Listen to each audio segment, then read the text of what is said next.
counties, including the cities of York and Lancaster. Rest of today, mostly sunny. Highs around 90. West winds 5 to 10 miles an hour.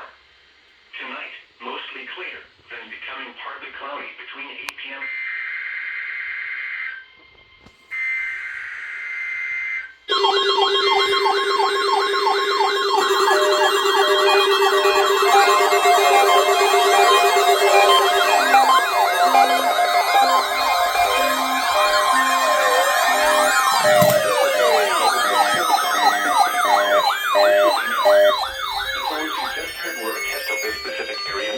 Encoding and tone alert systems.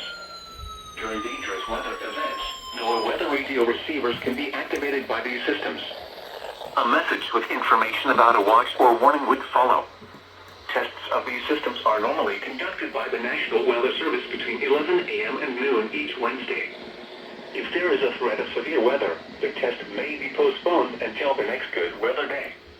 Repeating, this was a test of the specific area message encoding and tone alert systems.